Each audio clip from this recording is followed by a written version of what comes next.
Hello everyone, I'm back again today with a new video. Someone asked me if I could make a video on injection duration tables, particularly how to extend the tables, how to get more fuel on from the x-axis calculation and in the table, and how to extend the y-axis, the rail pressure side of the table. So I'm gonna try to show and explain this as good as possible today, and I hope it helps everyone out. So most of you will have seen and used just do it in percentage, right? You want 120 cubic millimeters instead of 100, just add 20%. I'm gonna show you why that isn't always perfect. So let's put this map to the side, but keep an eye on it.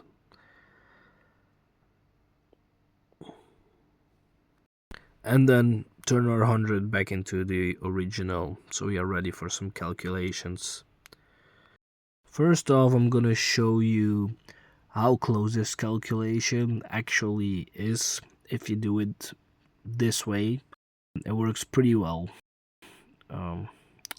Let's have a look at how close we can get to 90 mm3 of fuel as an example. So 861 minus 786 is 75. 861 plus 75 is 936, which we got 934 microseconds in our 90 cubic millimeter row. So we are within 2 microseconds. I don't think you're gonna get much closer than that. To try and simplify this for you, if you use your bigger row and you subtract your smaller row, your result of that you can add up to your bigger row, and then you're gonna have added XX amount of fuel. In this case, what I just calculated earlier was plus 10 mm3, right?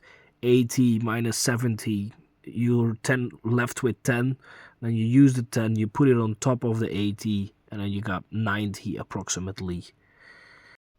Now, as you get into higher fuel ranges, you're gonna notice that sometimes you have to add a percentage on top, sometimes 1.5 to 2%. That's a little bit up to you how much you're gonna add on top, but I would say an average of 1 to 2% is gonna be quite spot on, as you see right here when I just did 90 to 100.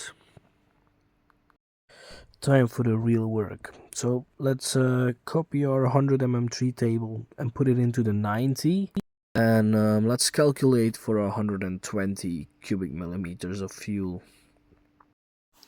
I still kept 120 in the middle for now, so in the end you're gonna see that the 20% isn't exactly accurate. Right, so we're gonna do the same thing as before, but we're gonna add 20 cubic millimeters this time.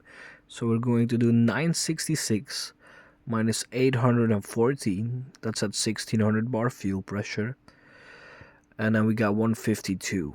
We're gonna do 152 plus 966 is 1118, and then I would usually add 1% on top of that, and we got 1129, 1130 microseconds of injection duration time, and that's 120 cubic millimeters at 1600 bars of fuel pressure.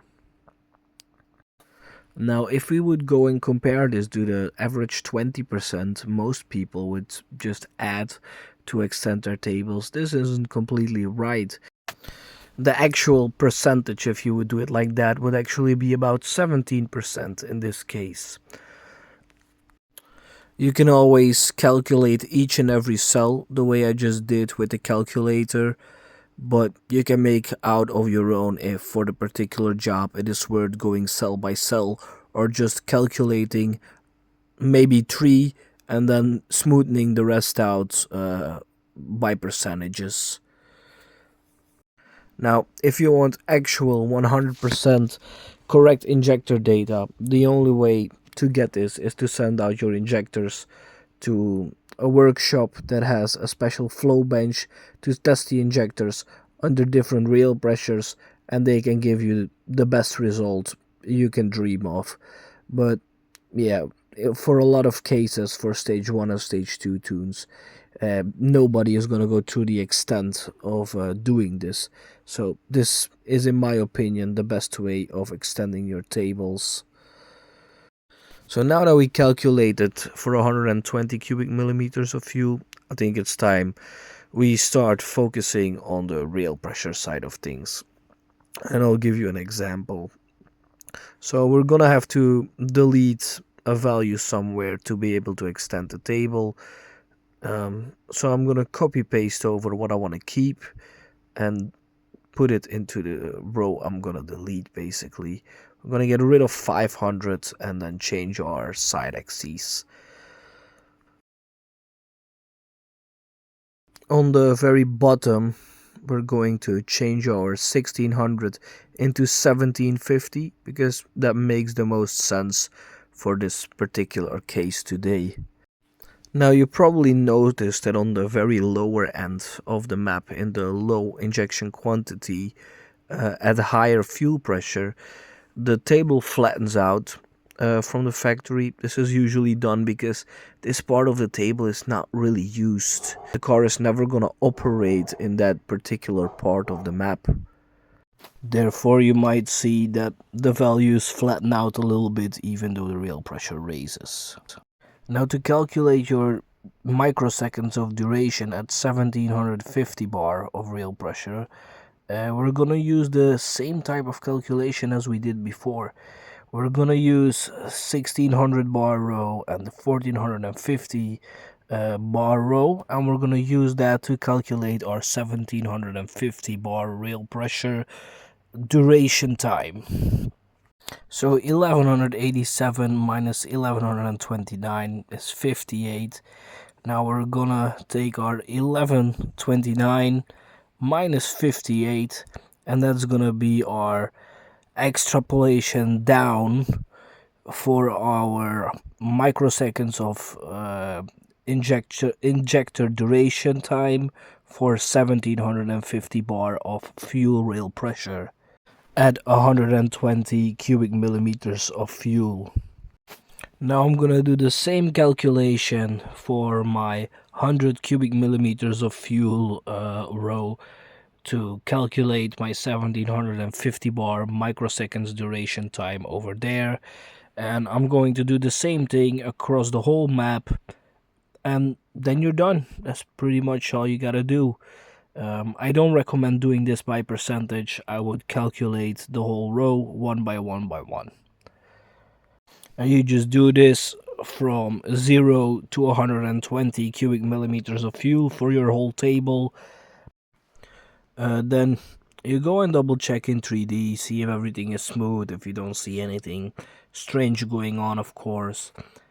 And that's about all you can do. Time to finish the rest of the tune, put the car on the dyno, go for a test drive on the roads, and have fun. I hope you were able to learn something from this video. Leave a like, subscribe to the channel.